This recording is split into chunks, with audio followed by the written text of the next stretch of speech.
Hello, and welcome to the East Africa Business Podcast. I'm Sam Floy, and I'm here on the continent to learn about the emerging business scene. I'll be interviewing startups, investors, and organisations who are all playing their part in helping the region develop and grow. And in doing this podcast, I'll be sharing with you the things I learn along the way.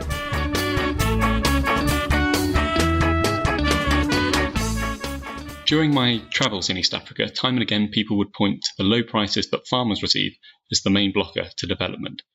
Low prices come from not being able to store produce nor do things like basic milling to give it some extra value.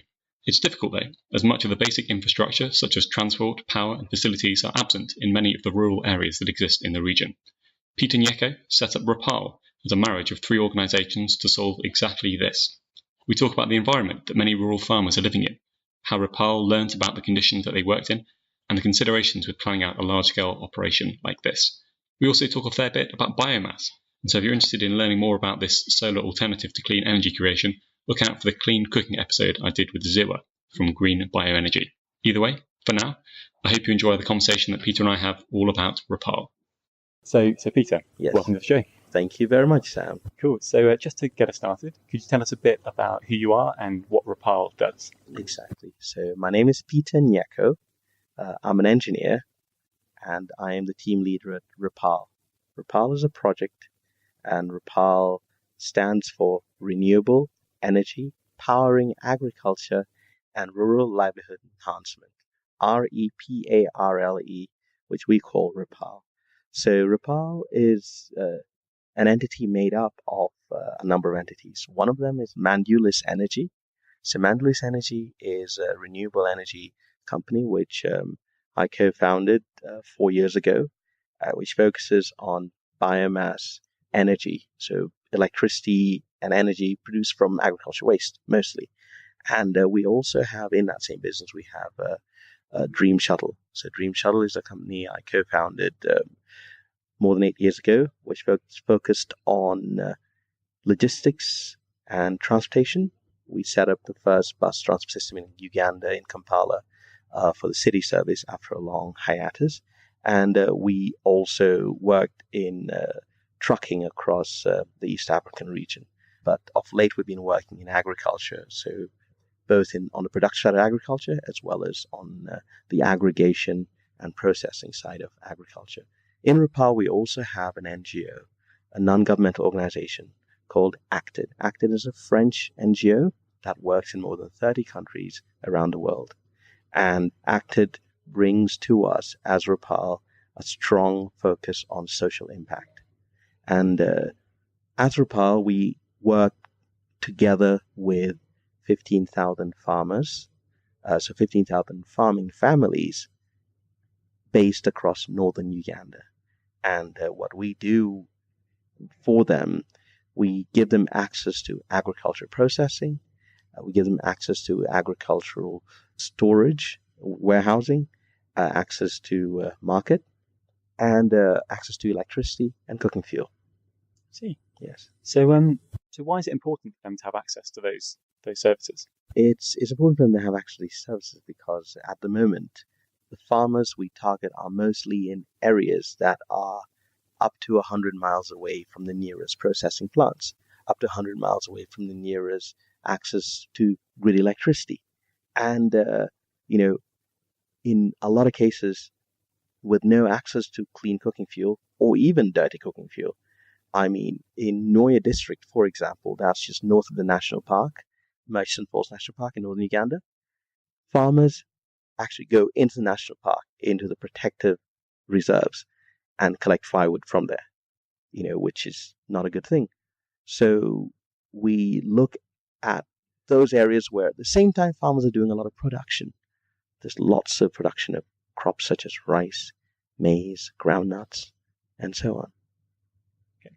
And so what's the typical so they kind of grow these crops, and then how do they make money at the moment? So at the moment, what a farmer does, farmer grows his rice, and will first of all be forced to grow most of it in the second harvest season, because that's followed by a dry season, which makes storage easier. In the first harvest season, where there's lots of rain, farmers can't grow that much because there's not a long enough dry season before the next rains, and so storage and harvest becomes an issue due to lack of storage facilities. So farmers at the moment sell their produce raw. So after harvest, you've got your paddy rice, as they call it, or corn on the cob for the maize, or groundnuts in the shell, and the traders will buy that, at usually quite a low price. For example, with rice, traders and buyers will come and buy the rice from the rice farmers at 800 shillings a kilo. Same rice, had it been processed, would have been sold for 2,000 to 3,000 shillings a kilo. Now, in order to process it, you have to spend around about 300 shillings a kilo.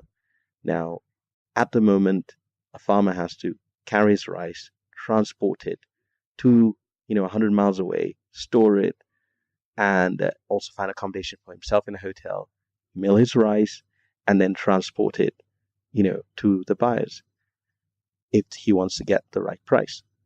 But because that's so difficult, the farmer will at the moment sell unmilled. I see. So lack of access to these services means that they just have to take whatever price they give them. Exactly. Okay. Yes. And so, what is Rupaul specifically doing to help address this? Exactly. So Rupaul starts off, by signing up long-term partnerships with farmers, helping them first of all on the input side. Helping them with the knowledge they need to improve the yields on their farms, and helping them have access to input so that they can farm even more acres than they would normally have done. Once they've harvested their crops, Rupaul now helps them get access to low-cost, high-quality milling right where they are, within a 10-mile radius from each Rupaul site. You've got the farmers around that coming in. So you've basically got 2,000 to 6,000 farmers around each 10-mile radius are able to access a milling hub which has processing for rice, maize, groundnuts, and soon coffee, and the same farmers as well obviously access these services at up to 30% below market price. And then most importantly, they also get access to electricity. Rupaul sets up mini grid that links up the nearby farmers to access electricity, because we focus on off-grid areas. And then there's also dry warehousing to World Food Program standards that enable the farmers, after harvesting their crops and processing them with us, to store them in conditions that reduce the onset of aflatoxins and gives them a much higher quality product that can be purchased at a very good price when the price is right. So they store with us till the price is right, then they choose to sell when they want to sell. Yes. Is Reparle a for-profit company? Yes, Reparle is for-profit. Reparle is very much so, but it's also a social business. Reparle makes sure that to all the farmers we work with, we offer them access to agriculture processing at below market price, access to cooking fuel at below market price, clean cooking fuel, so the agriculture waste from the processing residues is turned into briquettes as a replacement for firewood and charcoal. And so they get that at below market price as well. They get electricity also at below market price, because at the moment in the rural areas, farmers have to access electricity from solar. That's really expensive, up and above $1 a kilowatt hour, or they have to use diesel, which is up and above 50 cents per kilowatt hour. But we provide them electricity at grid prices, 25 cents per kilowatt hour. That makes a humongous difference in the lives of the farmers, and what they would have owned, what they're already spending on cooking, on lighting fuel alone, on kerosene for lighting, is more than enough to cover all their costs for electricity, and cooking fuel with the clean solutions that we provide them. Yes. So it seems that you're doing there are several bits to your business. Yes. Which bits are you seeing as the most, not necessarily profitable, the ones where you're going to get the most revenue, or which revenue stream are you thinking is going to be the one? Is one supporting the others? Is what I'm trying to get at. Actually, no. They you don't have one supporting the other or so on, but they're all basically supporting each other. By us having multiple revenue streams, the overarching organization is able to operate on economies of scale and operate profitably and successfully because of the multiple revenue streams, if you may. Kind of electricity can be sold at a lower price because it's not our only source of revenues. Milling can be done at below market price because it's not our only source of revenue. Cooking fuel, same thing, and that's what it comes down to. I see. Yeah, 'cause the question that I'm trying to ask, yes. or I'm trying to think, is if there are all these potential customers, yes. like farmers out there, who at the moment don't have access to this business, which is milling, for example. Why don't the current millers, the current processors, why don't they simply create mills which are closer to the source? Why have they not done that already? It's really difficult in Africa, especially, to try to understand why entities that are quite big and doing quite well already don't move into opportunities that are out there. It's simply because we go where there's no infrastructure. A big miller will not really want to go where there's no infrastructure. He'd rather remain where there's electricity, where there's good roads, where there's access to everything he needs to run his business with as little stress as possible. As social entrepreneurs, we go where everyone is not having access to infrastructure, where life is very difficult, and we focus on innovation to basically reduce those problems and solve them, hopefully. And it's not there's not a huge pull factor for someone who's already quite profitable to go and try to create new markets in new areas. You've got millers who already run 12 hours a day, 7 days a week, 52 weeks a year.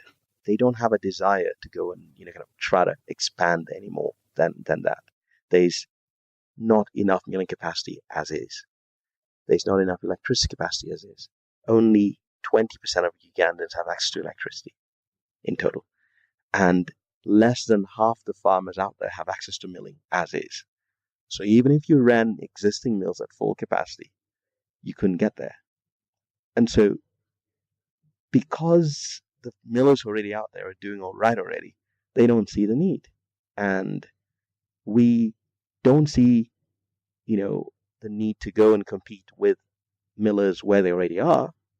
I mean, we'd rather go somewhere where no one is already and create a new market and create new customers. So we bring on board people who don't mill normally and give them access to milling. We bring on board people who don't access warehouses normally, give them access to warehousing. We bring on board people who don't have access to electricity normally and give them access to electricity. And that's what it comes down to. We take all the barriers to entry that everyone looks at as a barrier to entry and takes all the problems that everyone sees as a problem and turn them into opportunities. See. Yes. And I'm interested, with the electricity, you were saying you can sell it 4 times cheaper than solar. Yes. I'm not sure if you mentioned, how do you manage that? It's because we don't do solar. We do biomass, electricity. So biomass is inherently a cheaper way of producing electricity. Biomass is inherently a cheaper way of producing electricity once you get your logistics right. And coming from a logistics background, we focus on getting the logistics right. And our logistics works so well that we can afford to make biomass 4 times to 40 times cheaper than solar. So what are the main logistical constraints with setting up biomass electricity? It's, access to biomass. And explain to me, like I'm a 5-year-old, so biomass is the waste product? Yeah, so biomass, for example, biomass is, say, wood, right? You've got to have access to wood, and you've got to transport your wood and take it, where the wood's being processed and so on and so forth. You've got to get it at the right moisture content. You should make sure it's totally dry.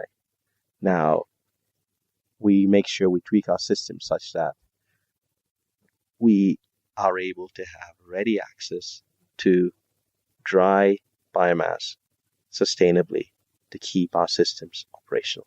Got it. Yes. Okay. And how long have you been doing Reparle for? When did this? Has this been an idea that you've had tucked away for a while, or how long have you been working on this?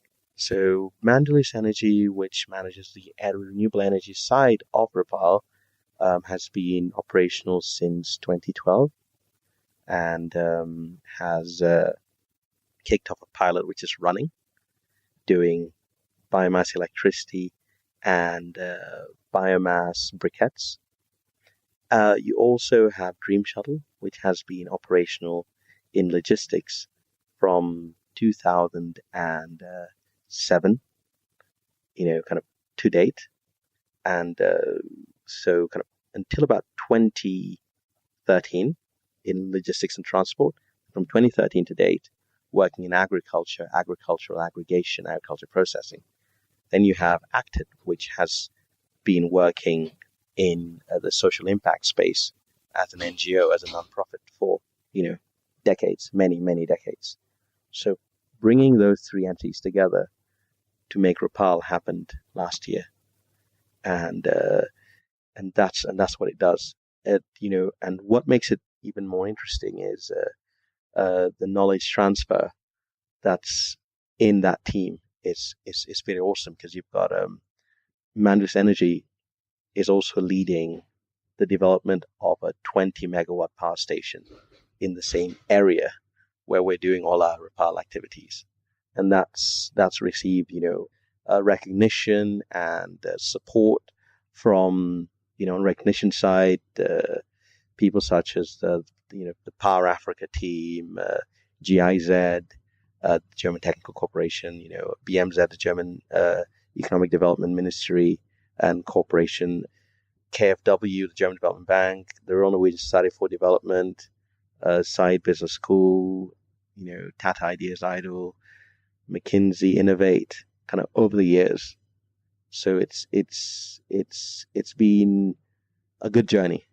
It's been a good journey. This year, our CFO was awarded by the World Economic Forum as one of Africa's top 10 women innovators in business. Yeah, it's great. I mean, our project's now an official practitioner dialogue on climate investments, prototype project supported by GIZ and BMZ. It's been celebrated as an interesting way in which you can have the private sector, the public sector, and the civil society sectors working together to make something happen, focusing on social impact and doing so sustainably. You're absolutely right. I mean, it seems from the way you've described it, it's a very good sort of marriage of different sectors and challenges. What is the thing which might destabilize it? It's in Africa, the only thing you can't really control is basically political risk. That's the one thing that it's you've got to leave it to insurance. Other things that might be an issue, we design a system that's robust against climate change. That's robust against people we work with, the farmers we work with losing interest. Got systems that can handle, that mitigate and make sure quite the opposite happens instead. There's so much of a strength within the team that helps manage normal risk. I see. Yes. I'm just interested, what is your definition of political risk? In Africa, it's along the lines of, instability popping up when you least expect it. You always hope it never happens. It's in some places it has happened. Look at South Sudan, But I mean, on that side, thinking in terms of regionally speaking, Uganda's been very stable for a good decade plus now. The last bits of instability in northern Uganda where we work were in the mid-2000s. We've had at least a dozen years now without any issues at all, and it looks like things are very, very stable going forward. And with the fact that the government's ready to give us a contract for our on-grid project to produce electricity for 20 years to supply the grid. And the fact that such a contract is backed by, kind of AAA rated guarantees and so on. I do trust the system that they wouldn't allow us to keep on going if, there are a lot more expensive means of calculating risk had seen any, significant risk in the horizon. So, yes. Was it, out of interest, was it easy or difficult to get this contract signed? Pretty straightforward. That doesn't mean it was quick, but pretty straightforward. We've been working on the development of this project for, I'd say, from the beginning of the idea, 9 years. So we've known how the system works, and we've known the steps that need to be taken, and so step by step, built up a project that no one can actually stand up and say no to, and that takes time. And from the time we kicked off to the time we have our first megawatt onto the grid, it will have been about a decade. It's difficult to develop a project of this size really quickly if you're not ready to be patient. But if you're ready to be patient, and if you understand and appreciate, the issues that have to be tackled, the issues that have to be mitigated, and the procedures that have to be gone through, then it's not a problem at all. For example, if one of the conditions was be a 5-year-old company, then start up and run for 5 years, and then apply. So that's how we basically look at it. So yeah. Since you started, yes, have there been any particularly big surprises that you've come across? I'd like to think, the team we've got, myself from the aerospace engineering background, used to designing aircraft and aerospace vehicles, and used to that kind of project development cycle. Having members on our team from the investment banking background, used to that kind of development cycle. Team members from the development world, team members from who were in the government sector before, in the public utilities sector. One of our team members in management worked with the National Electricity Board in Uganda before. Others who worked in the consultancy space and so on.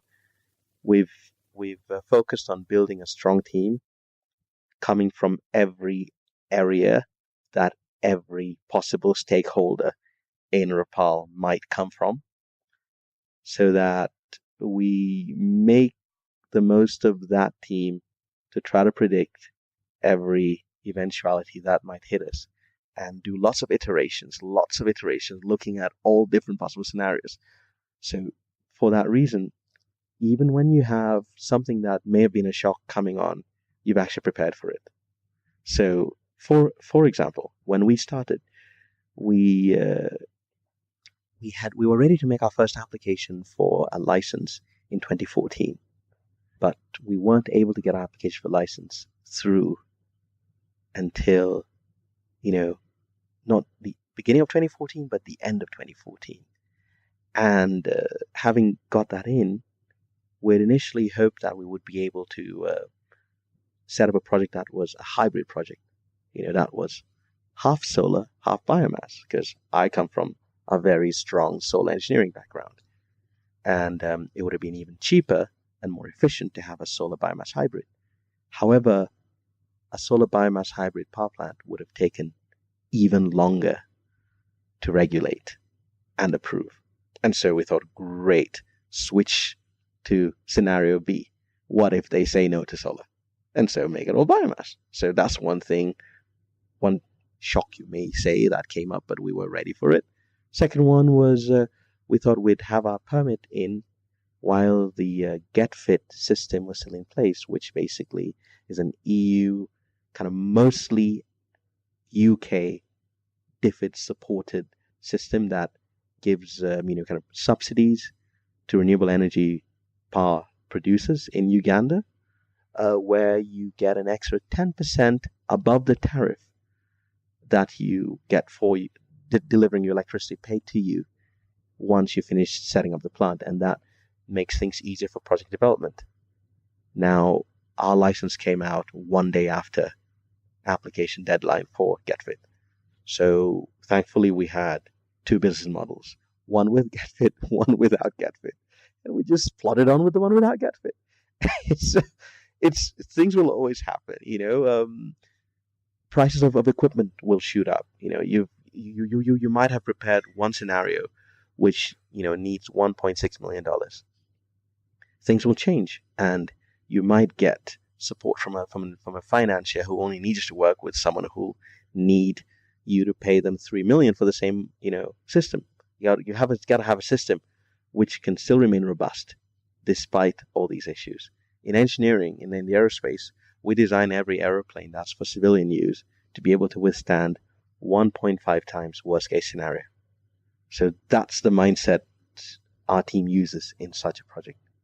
And so we designed a project that would succeed and be profitable with the most expensive equipment in the market, with the most expensive, kind of feedstock in the market. We were basically focusing on European prices and American prices, whichever is higher, for running a system in the Ugandan market where everything would obviously be cheaper. But that's how it's helped us, absorb those shocks along the way, if you may. Absolutely. Yeah. And so obviously a lot of the revenue you have is coming from these farmers who are now going to get access to things like milling. In your conversations with them, has there been any sort of resistance about any part of it, or they just sort of completely open arms said, right, this sounds amazing? Or has there been anything where they've been like, "Oh, I need you to explain this a bit more," or I'm not too sure? The project was designed with the farmers in tandem, and we've gone as far as working with farmers groups over the years, going back to 2008, and really getting embedded within them and farming alongside them and building that trust, knowing exactly what it means to farm 1 acre without inputs, knowing exactly what it means to farm 1 acre without a tractor, harvest without, technology, sell your produce wet and do it beside our farmers. And they've seen us do that. And they've understood that we've done that so we could walk in their shoes and know exactly what their issues are. So having been the farmers ourselves, it made it a lot easier to design a system that us as farmers would be totally okay with. And in learning to be a farmer, yes, was there anything that you weren't expecting, or that you were like, oh, I'm sure that this will be the case, and then once you actually get in the field, you're like, oh my god, this is not the case? It's obviously when you try to become a farmer and so on, it's there are things such as climate that you can never really predict. So climate change has made things so unstable now, and so in the end you have to think around the box and find ways to do irrigation at a lower cost. That's one thing. The other thing is, when you've harvested and the roads are not good enough, you don't have storage, there's no way your buyers can get to you anyway. And so when you try to cross some of those roads in the rainy season, when you've harvested already, as we are doing right now, when harvesting is going on right now during the rainy season, without dryers, which we now have, without storage, which we now have, you would have to find a way to get your product out to market, and that's what becomes so difficult. But it's Okay. Yeah. So we'll do just a few more questions. Yes. Okay. So when you sort of look forward over the next 6 months to a year, what does Reparle look like? So Rupaul right now has got a milling capacity of about 5 tons an hour across different things from rice, maize, groundnuts, and briquettes. Is that across how many mills? That's across 2 sites. 2 sites. That's across 2 sites. Yes. Rupaul's got a warehousing capacity of about 4,000 cubic meters, also across 2 sites, And yeah, Rupaul's got 2 sites in a catchment area of around 6,000 farmers, and we're busy at work. Big harvest season is happening at the end of December, and when that happens, we will have stored enough grain in our warehouses to keep us running for half a year until the next harvest season. At the same time, we are raising finances at the moment for expansion, and we hope to add even more sites in the following year and get to all our 16 sites within the next 5 years. Oh, so you go from 2 to 16 over 5 years. Yes. Oh, wow. And how can people at home follow this journey? Do you have a social media presence, or what's the best yes, way? At the moment it's through Mandulis Energy. So it's Mandulis Energy, MANDULIS Energy, ENERGY, mandulisenergy.com. That's the website. Mandulis Energy is also on Facebook. And you also have Dream Shuttle, also on Facebook. That's Dream, DREAM, Shuttle, SHUTTLE. You can follow on that. You can also follow Acted, ACTED, acted.org. Also follow Acted on Facebook, etc. And so, as I said, Reparle is a partnership between these 3 entities. Awesome. And yes. I'll add those to the show notes as well at the end. Yes. Cool. Well, Peter, thanks so much. Thank you very much.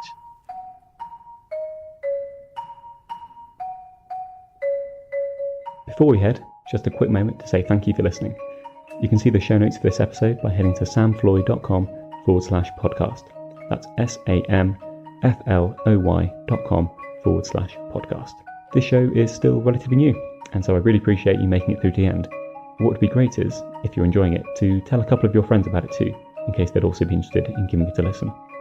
Also, if you have any questions, comments or feedback, please feel free to email me, podcast@samfloy.com. I'd be happy to chat. In any case, have a great week and speak to you soon.